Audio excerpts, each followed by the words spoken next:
David Miller never expected this day to change his life forever. A small-town mechanic with grease-stained hands.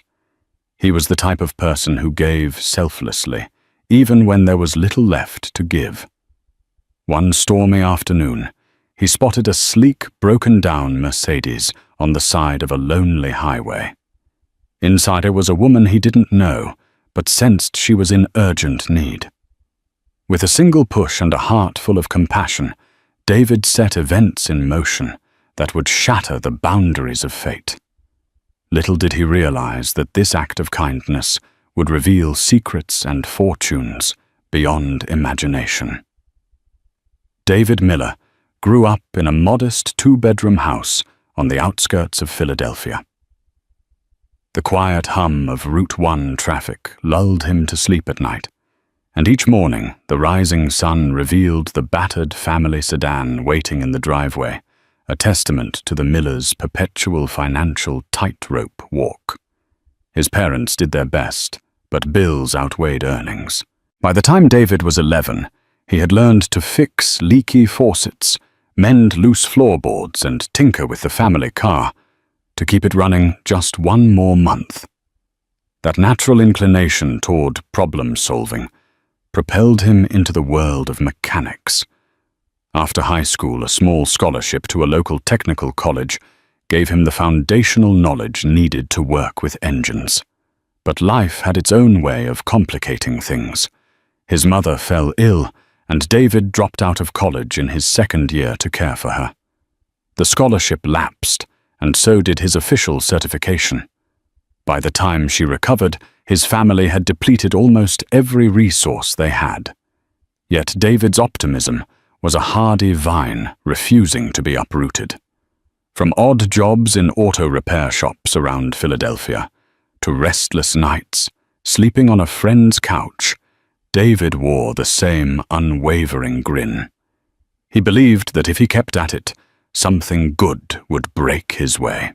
He was 28 now, living paycheck to paycheck, renting a cramped studio apartment in a rundown part of town where chain-link fences lined every yard. The paint was peeling on his front door, and his neighbors were as exhausted as he was. Most of them worked 2 jobs, grateful for any hope of upward mobility. When the phone rang, it was usually a customer with a clanging transmission or a squealing belt problem. The calls came in from friends of friends or referrals from some satisfied soul who admired David's thoroughness and honest pricing. He wasn't licensed, he wasn't official, but the word around the neighborhood was that David Miller's the man to call when your car's about to give up the ghost. Despite these marginal successes, David's finances were precarious. On the morning our story truly begins, an overdue electricity bill reminded him that the water heater was on its last legs. He let out a weary sigh. Another day, another impossible challenge. He decided to set out to a local diner for a cup of coffee he couldn't truly afford, steeling himself for another day of hunting for small repair gigs. A thunderstorm brewed overhead, casting ominous clouds across the sky. It was mid-afternoon, the time of day when the city's rush hours hadn't yet begun, but traffic was still heavy with delivery trucks and midday commuters. David had just finished a quick job replacing a brake pad for a friend's cousin when he began the drive home, hoping to beat the storm.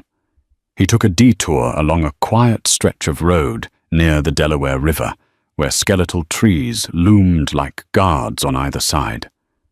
The wind whipped around his rusted old pickup. Rain began to fall light at first, but swiftly intensifying. Streetlights flickered on, illuminating the sheets of water that turned the pavement into a treacherous, glistening path. Up ahead, the brake lights of a luxury sedan shone red through the downpour. The car wasn't moving. Hazard lights flashed.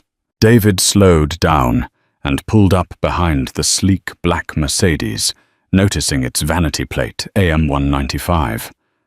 A swirl of worry pinched his brow. A Mercedes this expensive seldom ended up in such an out-of-the-way place. Was there an accident? A blowout? He parked on the shoulder, tugged on his hooded jacket, and hopped out into the storm. Wind whipped rain into his face as he walked around to the driver's side window. Within the car, he saw a woman in her mid-30s, drenched in perspiration and anxiety. She cracked the window, her voice shaky. "I can't get the engine to start. It just died on me." David tried a reassuring smile. "Pop the hood. I can take a look." She was reluctant at first. Perhaps she feared a stranger in a deserted place. But in the end, her desperation outweighed her caution. She pulled the hood release. David moved to the front of the Mercedes, wincing as the rain battered him. For 5 minutes, he jiggled wires, checked belts, tested the battery. Water splashed onto his face, the sharp tang of ozone from the lightning overhead, making the air feel electric. Despite his best efforts, the engine wouldn't turn over. Lightning flashed in the distance, followed by a thunderclap. David slammed the hood shut, noticing the woman's expression behind the windshield, caught between fear and helpless frustration. He approached her window again. "We need to get the car off the road. Could be dangerous here. Let me try to push it to that turnout." She bit her lip nervously.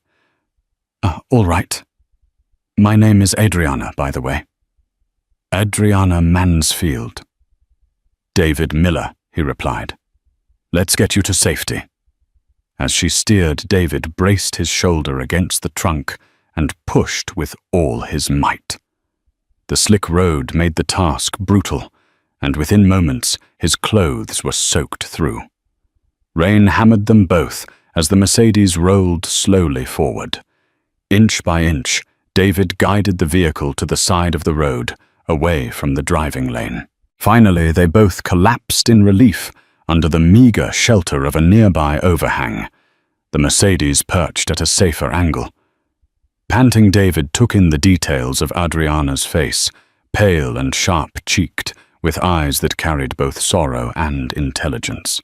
She thanked him through chattering teeth, her body trembling from cold. "We'll need a tow truck," David said. "But in this weather, not sure how soon one will come." Adriana raked her fingers through wet hair, attempting to gather her composure. "I really appreciate your help. I was on my way to an important meeting. My phone is dead too, if you can believe it." The corners of David's mouth turned up ever so slightly. "I can drive you somewhere safe if you like, or to a motel, or if you need to call someone, you can borrow my phone." She looked at him with a blend of humility and gratitude. "Thank you. Let me see if I can just wait a bit longer for a tow. I have a friend, Robert Thompson, who might be able to help." She paused. "But I wouldn't mind that ride to a motel if it's not out of your way." David shrugged. "I don't mind at all. Let's lock your car, and I'll take you. We'll leave a note for the tow guys to pick it up." Lightning cracked overhead, illuminating the swirling rain like a strobe light. Adriana nodded, collecting a small clutch from the passenger seat. She made sure to grab an envelope stuffed with documents. Then she followed David toward his ancient Ford pickup. Neither of them knew that this fleeting intersection of two souls would change each life and possibly the world around them in unimaginable ways. Torrential downpour accompanied them all the way to the Flamingo Budget Motel, a no-frills establishment with flickering neon signs and a leaky awning. David pulled up to the entrance. A single overhead bulb cast a weak glow across puddles in the parking lot. Adriana was hesitant. This place might not be the safest." David nodded, understanding. "I can stay until you get a room. Then, if you like, I can come back in the morning to see how your car's doing. Or maybe I can just wait until your friend shows up. I don't mind. He would be sacrificing an entire evening's rest, a precious resource he seldom had the luxury to spare. But something about Adriana's predicament stirred his protective instincts. He saw in her face a vulnerability that reminded him of times he had felt utterly alone. Perhaps that was enough reason. Her shoulders sagged in relief. Thank you. You must be exhausted yourself. David shrugged. I'm all right. Let me see if the manager has a vacant room. Once inside, the manager, a lanky man named Jim Tuttle, with thick glasses, handed Adriana a key in exchange for David's few crumpled bills. She quietly protested wanting to pay for herself, but David waved her off. You can pay me back tomorrow, he insisted. She gave him a long, searching look before finally nodding, turning the key in the grimy lock of room 12. David stepped back, not wanting to crowd her. Get some rest, he said gently. I'll be in my truck outside. Holler if you need anything. Lightning illuminated the sky. Thunder rumbled like a distant train. With a half smile, Adriana slipped into the dingy motel room. David headed back to the truck, intending to wait out the storm. Could he even afford this generosity, or had he just thrown away the last bit of cash that was supposed to cover groceries? He didn't have the heart to calculate. He just did what felt right. He reclined the driver's seat, letting the patter of rain lull him. Within minutes, exhaustion dragged him into a fitful sleep. Sunlight glimmered through parted clouds. Birds chirped a hallelujah of relief for the end of the storm. David awoke with a crick in his neck and numbness in his right arm. Sitting up, he squinted blearily. A new day. A new problem. He rummaged through his mental checklist. Still had an unpaid electricity bill. Still needed groceries. Still had no idea whether Adriana would be okay. He hopped out of the truck, noticing how muddy his boots had become. Shaking off some of the grime, he trudged to room 12 and knocked gently. No answer. After a second knock, he heard muffled footsteps. The door cracked open. Adriana, hair disheveled but face composed, opened the door. Her eyes softened when she saw David. You stayed, she said. I can't believe you actually stayed. He managed a weary grin. I said I would. She invited him in. The room was small and smelled faintly of mildew, but Adriana had tried to organize her things, a neat stack of papers on the bedside table, her damp jacket hanging over the back of a chair. There was a battered coffee maker on the dresser. She had apparently brewed some weak coffee. They each poured a cup, sipping the bitter liquid. Adriana gazed toward the curtained window. I called my friend Robert early this morning from the front desk. He's tied up for now, but he'll come get me tonight. David gave a small nod, doing mental math about his own schedule. Want me to check on your car? I can probably see what's wrong. Worst case, I know a buddy named Chris Foster who can tow it to his garage if you don't trust my driveway repairs. She gave him an uncertain smile. I do trust you, David. You've done more for me than some of my so-called friends would. Her voice trembled slightly, as if she was unused to needing help. But yes, if you can check the car, that would be great. They finished their coffee in a companionable silence, then headed back to the road where the Mercedes sat lifeless under the newly bright sky. The towing note was gone. A local tow truck had evidently not come by. David popped the hood again. This time, with sunlight and a calm environment, he methodically tested every relevant component. It took 2 hours and a trip to a local supply store for a new ignition coil. By noon, he had the engine purring like a contented cat. Adriana was amazed. That's How did you do that so fast? David chuckled. I've seen my share of busted coils. Listen, you should probably let it run for a while to charge the battery. You might have some underlying electrical issues, but I think you're good for now. He wiped the sweat from his brow. Having worked steadily under the sun, his t-shirt was stained with grease and grime. Adriana looked at him, a mix of relief and curiosity in her eyes. Let me pay you, she said. For all the trouble. The motel, the part everything. David put his hands up defensively. I don't have a formal business, so I don't really have a rate sheet. Besides, you're fine. We'll settle up the cost of the coil and maybe a bit for labor if it doesn't break your budget. I know you said you have a friend coming with money, so whenever's convenient. To his astonishment, Adriana rummaged through her purse and pulled out an envelope thick with bills. She tried handing it to David. He balked, stepping back. That's way too much for what I did. Her face was serious. I need to repay your kindness, David. You don't know how much this means to me. David wouldn't accept. He insisted on a far smaller sum, exactly the cost of the coil, plus a modest charge. When he finally took the money, she still looked unsatisfied, as if she needed to do more. Eventually she sighed and placed the envelope back in her purse. You're an odd one, she said quietly. In the best way possible. A slow grin tugged at the corners of David's mouth. I get that a lot. Robert Thompson finally arrived in a shiny BMW that same evening. A middle-aged man with an impeccably tailored suit, he exuded a vibe of quiet authority.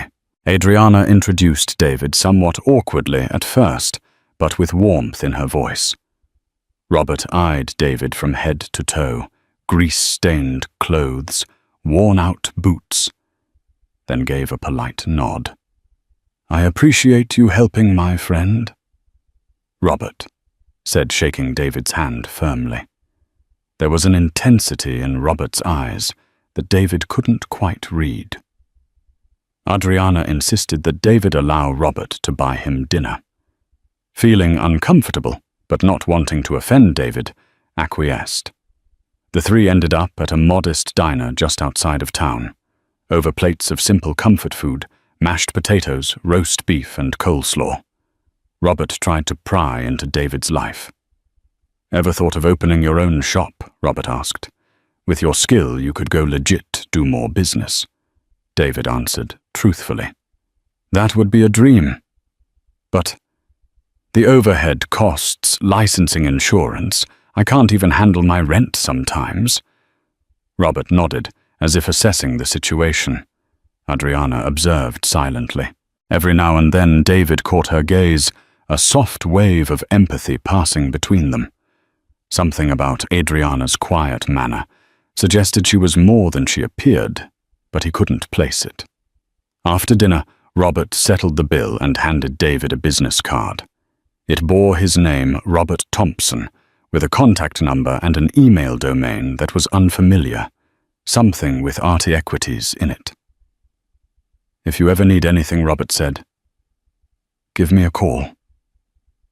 David slipped the card into his pocket. Sure thing. Then came the moment of goodbye. Adriana stood under the glow of the diner's red neon sign, the black Mercedes purring beside her. She gently took David's hand.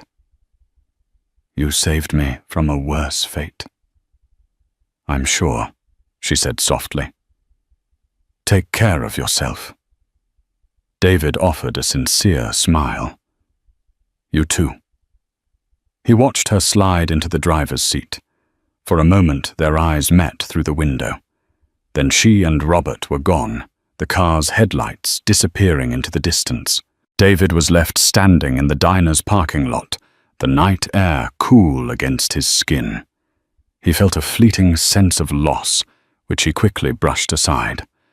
Life had taught him to never expect too much. Still, something told him that his path had just intersected with a story far larger than his own.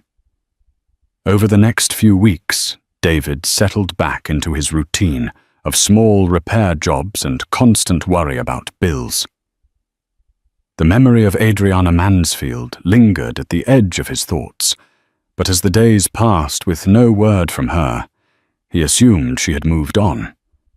He did try to Google her, once punching Adriana Mansfield into the search bar. Multiple entries popped up, but none with a face that matched.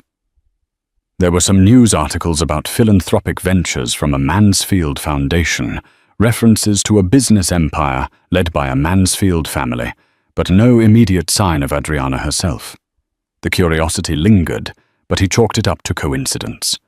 The Mansfield name was hardly rare. Then the unexpected blow struck. David's father called to say his mother's medical bills had skyrocketed again. Insurance coverage was complicated, and she needed a new procedure. David's meager savings evaporated in a matter of days. He found himself behind on rent, facing eviction, if he couldn't produce a lump sum. Desperate, he reached out to every connection he had, looking for side jobs. One day, while rummaging through his old beaten-up wallet, he came across Robert Thompson's business card. He hesitated, thinking of Robert's well-groomed appearance and sophisticated manner.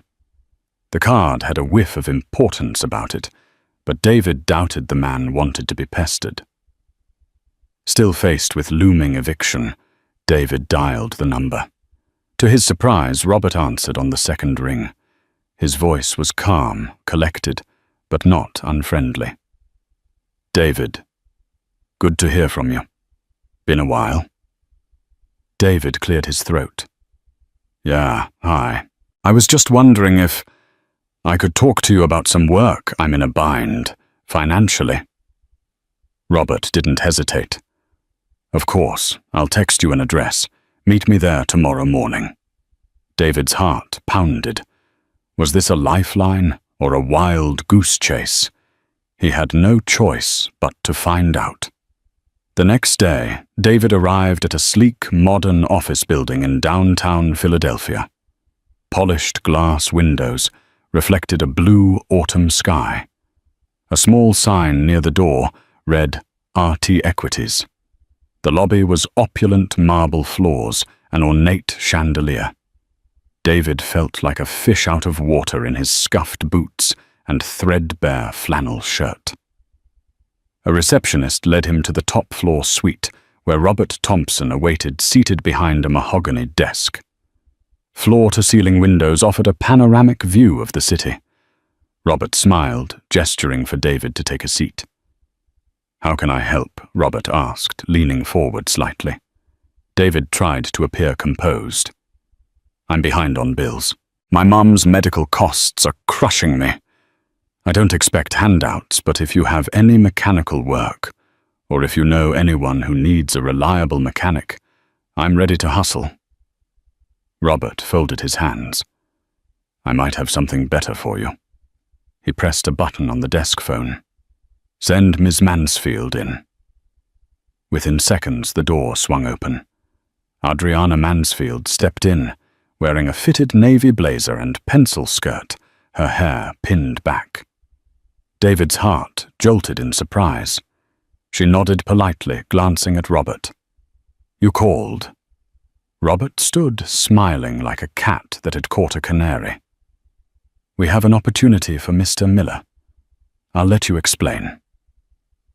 Adriana stepped closer, meeting David's eyes. Gone was the uncertain traveler. In her place stood a confident, poised woman. She extended a hand for a firm shake.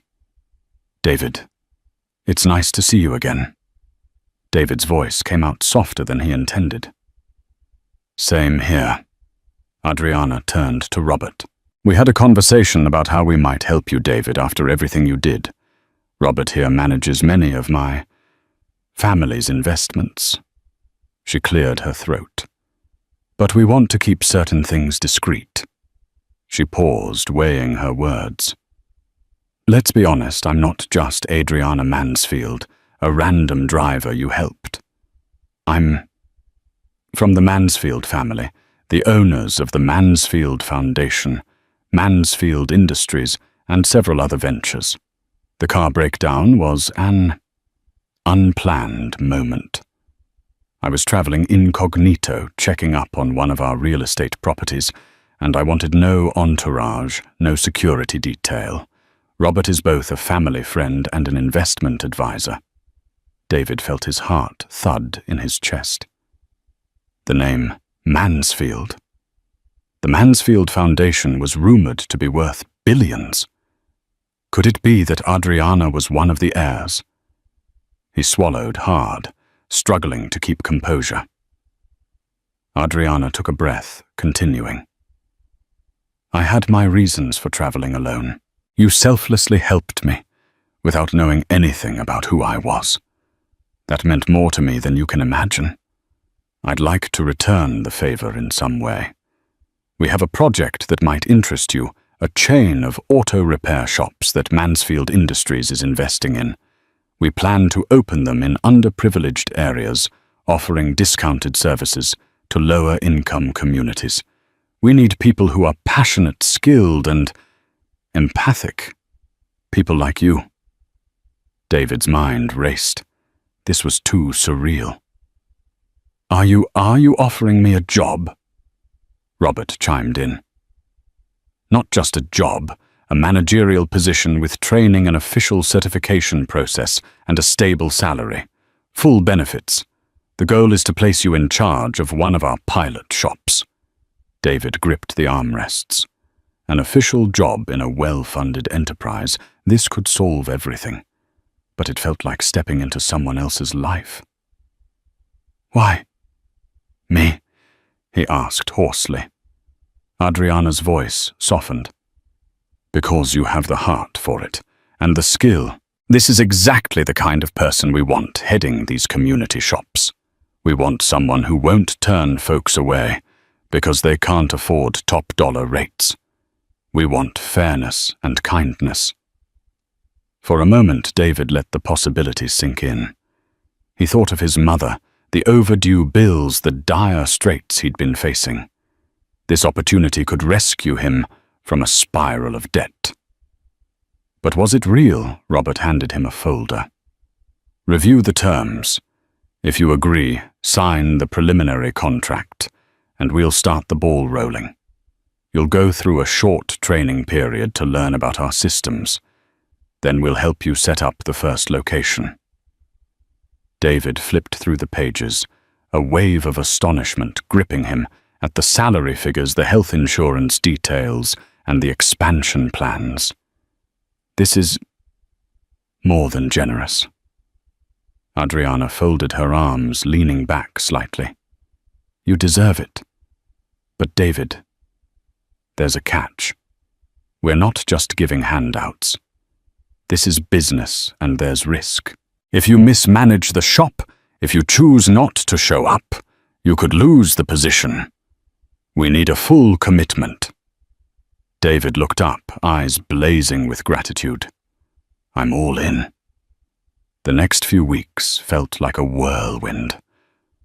David found himself in training sessions with accountants, lawyers, and facility planners. He had never worn a suit or a tie so often in his life. Initially, the corporate environment overwhelmed him. Boardroom talk of profit margins and community outreach synergy made him dizzy. Yet he persevered, determined not to squander this chance. Adriana was often present, quietly observing. Every so often she'd pull him aside, offering gentle words of encouragement. Just be yourself, David. They can teach you the numbers, but they can't teach empathy. That's what you bring. They began to share small, personal moments, late-night coffee runs after marathon training sessions, or quiet lunches in the courtyard, discussing their childhood dreams. David realized Adriana carried her own burdens, the weight of a billionaire family legacy, complicated relationships with corporate board members, and a desire to do genuine good in the world. She listened intently to David's stories of scraping by, of times he had to refuse medical treatments for himself so his mother could have hers. Their bond grew in these fleeting pockets of companionship. Rumors swirled among the staff, curious glances and whispered speculation about the closeness between the heir to Mansfield and the new hire. But Adriana and David kept things strictly professional in public. At least they tried to.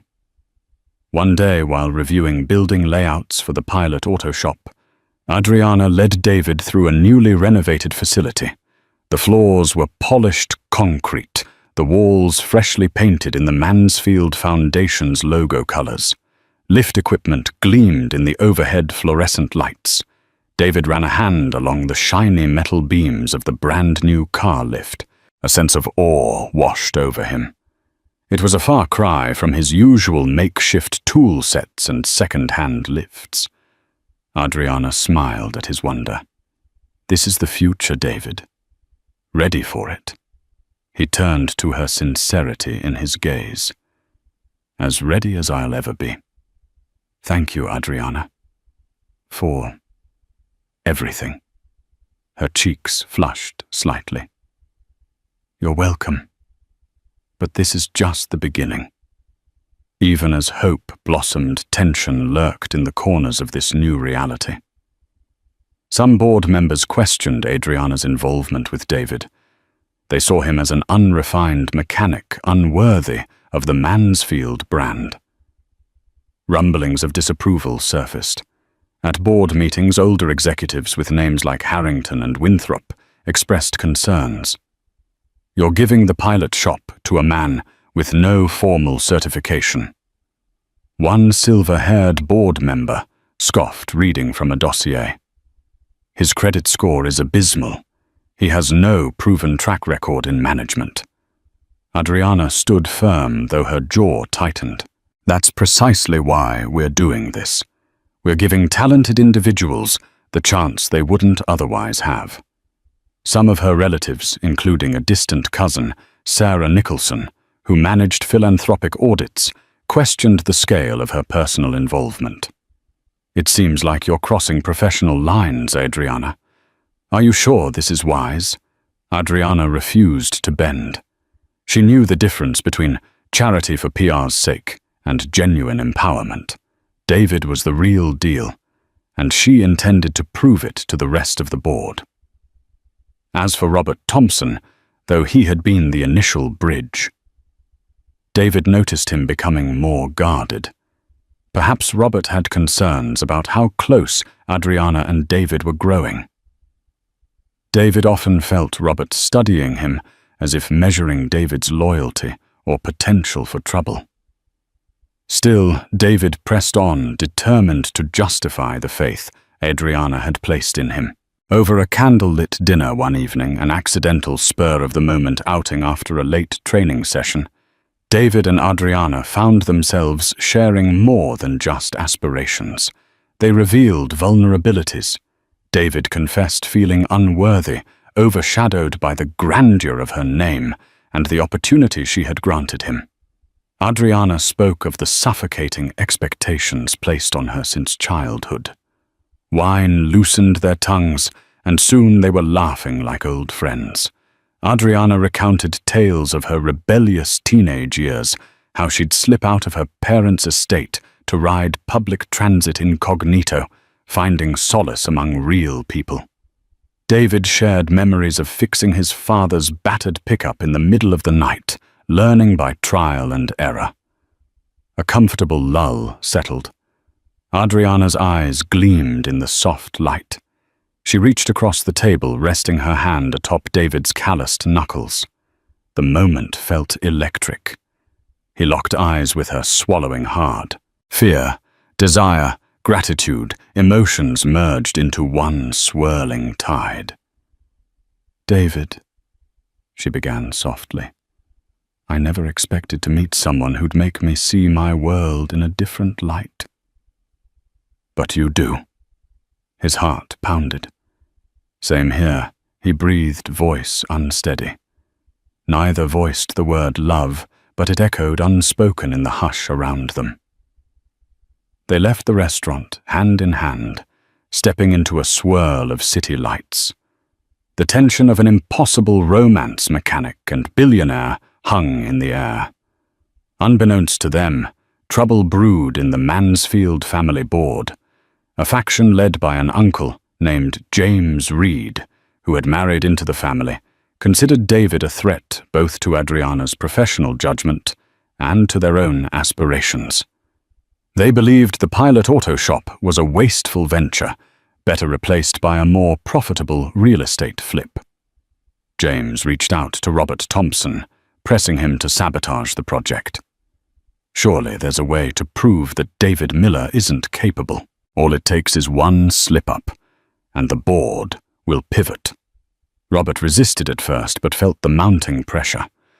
He made subtle moves to hamper David's progress delays in the shipping of equipment, confusion about permits and so forth.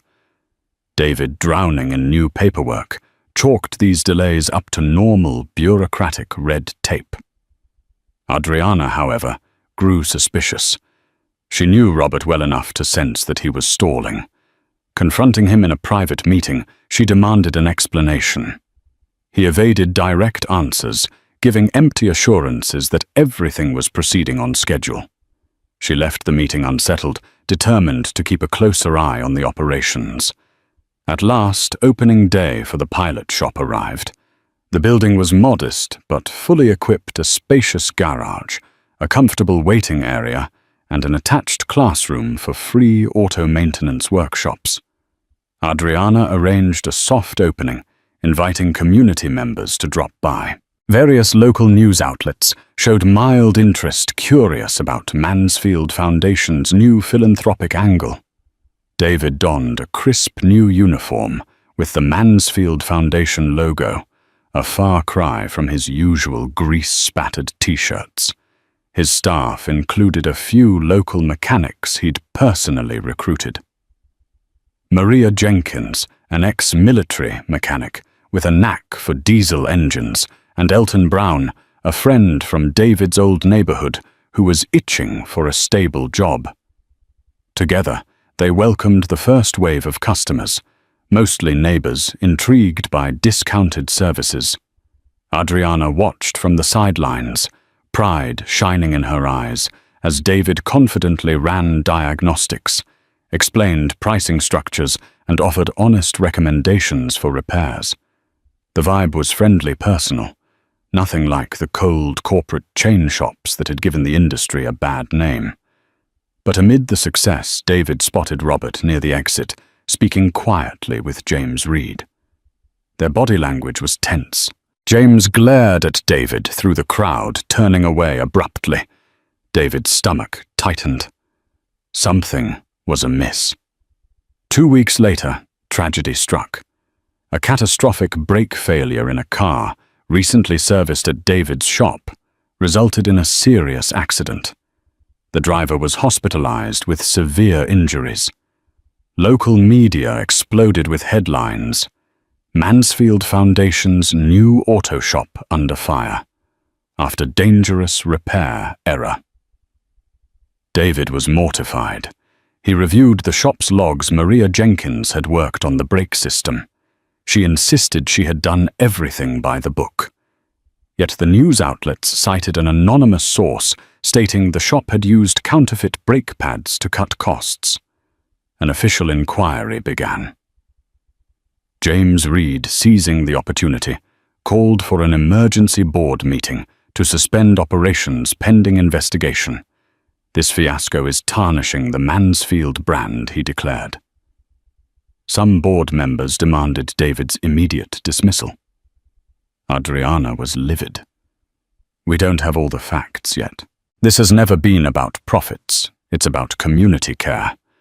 David and his team wouldn't risk customer safety to save a few pennies. She urged the board to wait for a formal audit.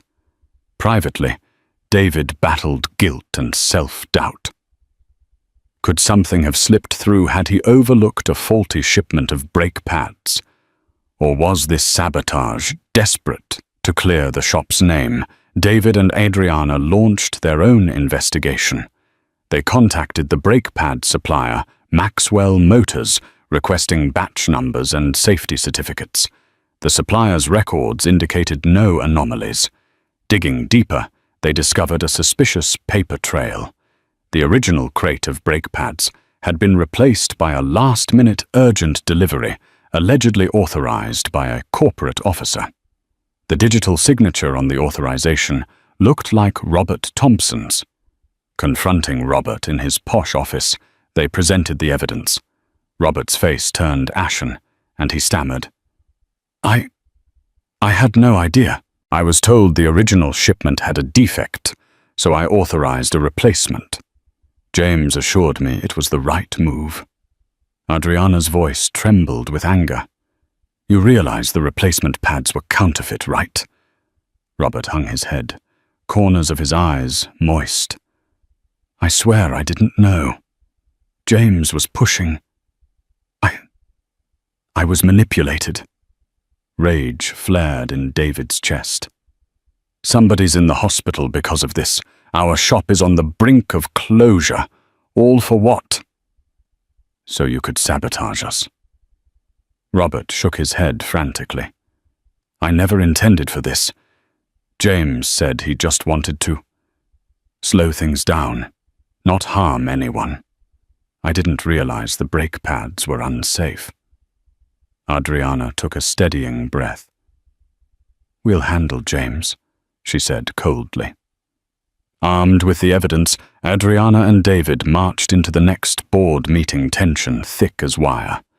James Reed sat smugly anticipating David's condemnation. One by one, the board members glared disapprovingly at David, but Adriana stood commanding attention.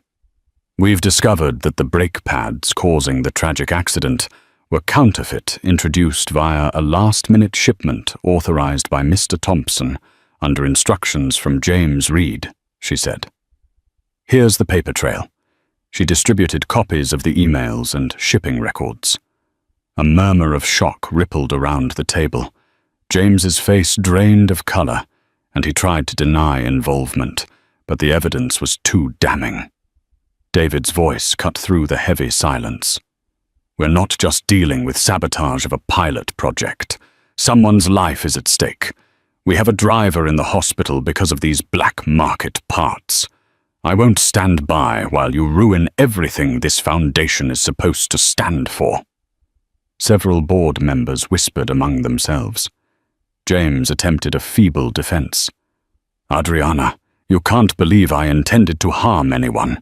I was only trying to show that David's shop was incompetent. The room erupted in outrage. Adriana clenched her fists. Congratulations, James. You've proven your own incompetence and cruelty. With unanimous agreement from the stunned board, James Reed was stripped of all decision-making authority, pending a full legal investigation. As for the pilot shop, operations were paused, but only until an internal audit confirmed the sabotage. The board members apologized to David some more sincerely than others.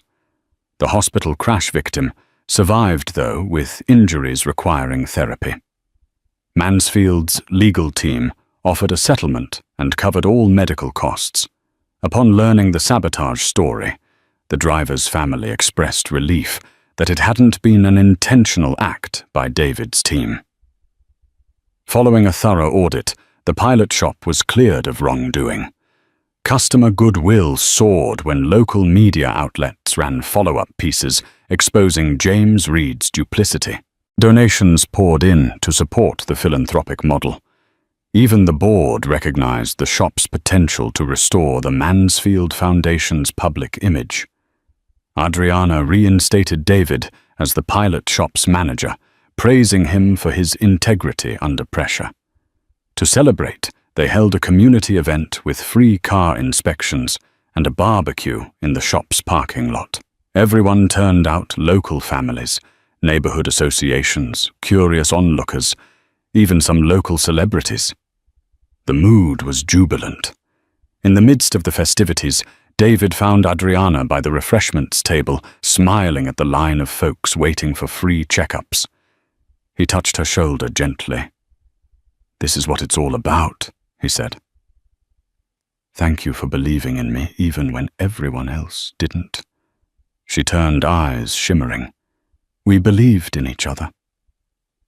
Before they could say another word, Maria Jenkins called David over to handle a tricky engine knock. He gave Adriana a parting smile, rushing to do what he did best: help people.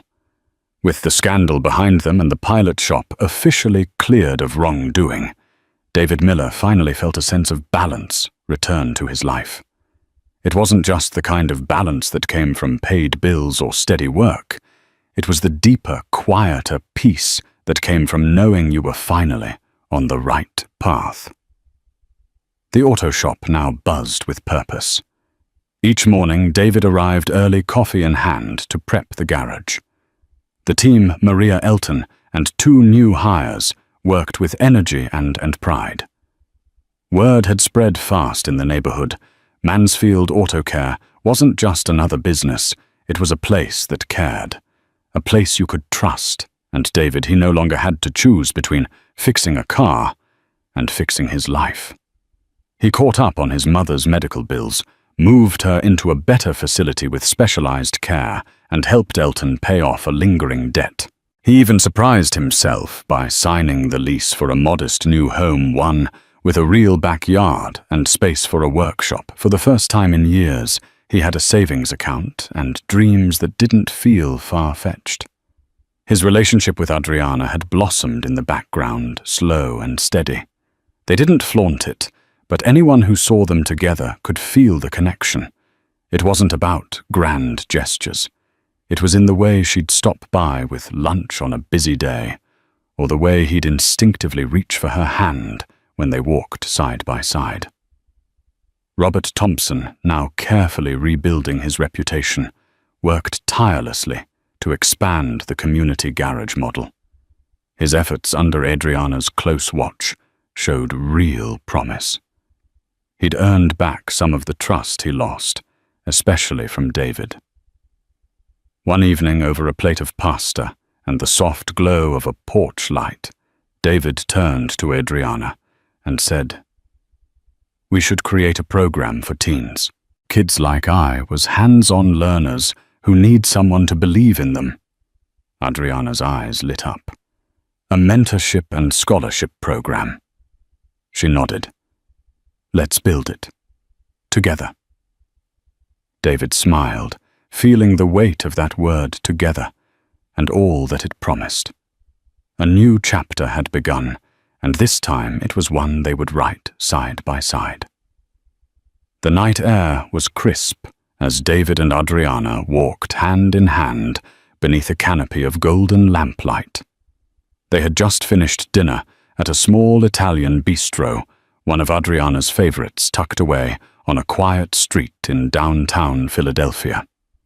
Neither of them said much on the walk back to David's truck. Their silence wasn't awkward. It was thick with meaning, a shared awareness that something important hovered just beneath the surface. When they reached the truck, they paused near the curb, reluctant to end the evening. Adriana turned to face him fully, her fingers tightening gently around his. "David," she began, her voice quiet but unwavering. "I feel like we've been dancing around something for a while now." He nodded slowly, his heart hammering in his chest. "Yeah, we have." Her eyes searched his. "You've changed my life, you know. Not just because you helped me on the side of that road, but because of everything since. You've reminded me what it means to trust, what it means to feel real again." David swallowed the lump in his throat. "You've changed mine too, Adriana. You gave me a future when I thought I didn't have one left." There was a beat of silence, a quiet inhale between 2 heartbeats. "I love you," she said, the words trembling but sincere. "I've never said that to someone, and meant it the way I do now." "You?" You see me. Not the name. Not the money. Just me. David's breath caught, but his eyes didn't waver. I love you too, he said, his voice thick. I think I've known it for a while. But tonight, I had to hear it to believe it. Adriana's lips curled into a smile just as she stepped forward and wrapped her arms around his waist. David pulled her close, their foreheads touching, and then under the lamplight, they kissed a slow, certain kiss that spoke of everything they'd endured and everything they hoped to build. It wasn't rushed. It wasn't flashy. It was perfect. When they finally pulled apart, Adriana whispered, "Whatever comes next, we face it together." David nodded, still holding her close. Together. A full year had passed since the rainy afternoon when David Miller had stopped to help a stranger on the side of the road. That stranger, Adriana Mansfield, was no longer just a name etched into memory. She had become his partner in every sense, in work, in love, and in purpose. The pilot shop David had helped launch had blossomed into a bustling hub of honest work and community empowerment. Mansfield Autocare, as it was now known, had expanded into a full-fledged initiative. 7 new shops across Pennsylvania, Ohio, and New Jersey had been established, each replicating the original model: affordable repairs, transparent pricing, and vocational mentorship for youth from underprivileged communities. Each shop employed hand-picked, skilled mechanics, many of whom had once been overlooked or written off by traditional systems. And each location offered more than just service. It offered opportunity. Daniel, a 19-year-old, who'd once dropped out of high school, now led the electrical diagnostics department at the Allentown branch. In Pittsburgh, Maria Jenkins had risen to manage her own team, mentoring young women who had previously been told mechanics was men's work. The Mansfield Foundation's board, once skeptical, now lauded the program as one of their most impactful ventures. Philanthropic awards began pouring in, and media outlets from Forbes to NPR covered the story of the mechanic who helped a billionaire, and how that moment sparked a revolution in how community repair shops could operate. Adriana had grown too. Gone was the tight-lipped, guarded heiress, burdened by boardroom politics and generational expectations. In her place stood a woman both commanding and compassionate. She had embraced her role as a change-maker, focusing more of her energy on projects that aligned with her values rather than the cold calculations of profit margins. Her bond with David deepened daily. Their love was not flashy or dramatic. It was quietly powerful. Built on respect, on shared meals, after long work days, on laughter over coffee at sunrise, and mutual support through every success and challenge. Robert Thompson, once embroiled in scandal, had rebuilt his reputation. He remained under the board's watchful eye, but worked diligently to prevent another sabotage incident. With David's support and forgiveness, he spearheaded new transparency protocols for all Mansfield vendors and suppliers. Over time, his sincerity convinced even the toughest skeptics. As for David, life was finally something he could breathe into. The pressure of poverty had lifted. His mother's treatments were now comfortably covered by health insurance. He had moved into a humble but spacious home on a quiet street with a small backyard where he kept a grill, a vegetable patch, and a partially restored '68 Camaro, the same model his dad had once driven. It was his weekend project, his way of staying grounded. But the greatest transformation wasn't in assets or achievements. It was internal. David had found a sense of worth he never thought possible. He no longer saw himself as someone who almost made it. He was living proof that resilience paired with kindness could not only change a life, but reshape a legacy. One golden autumn evening, Adriana led David up a gentle hill at the edge of a quiet estate property just outside Philadelphia. Lanterns lined the walkway, casting a soft glow as twilight descended. The breeze rustled the trees, carrying with it the scent of fallen leaves and anticipation. Beneath the wide canopy of an ancient oak tree, she stopped. David looked around, puzzled. "You're being mysterious again," he teased. Adriana smiled, her eyes shining. She reached into her coat pocket and pulled out a small velvet box. "David," she said, voice trembling slightly, but filled with conviction. "I've seen what hope looks like. I've seen what change feels like. And I want to spend the rest of my life building more of it with you." She opened the box. Inside, nestled on a velvet cushion, was a simple, elegant band. No diamonds, no grandeur. Just authenticity. "Will you marry me?" she asked softly. David's breath caught. Time seemed to still around them. Then a wide grin stretched across his face, tears already forming at the corners of his eyes. "Yes," he whispered. 1,000 times yes. She laughed through her tears, and they embraced beneath the sprawling oak as its leaves swayed gently in celebration. In the months that followed, their love continued to ripple outward through new shops, new programs, and every life touched by the kindness that had first brought them together. Their wedding, held in a small courtyard beside one of the flagship shops, was filled with community members, mechanics, youth apprentices, and former customers, all dressed in their Sunday best. And in that ceremony, standing in front of the people whose lives they'd impacted, David and Adriana made their vow to build, to serve, to love fully, freely, and forever. Thank you for joining us on this journey of resilience, sacrifice, and genuine human connection. David's story reminds us that a simple act of kindness can unleash extraordinary possibilities and spark life-changing alliances.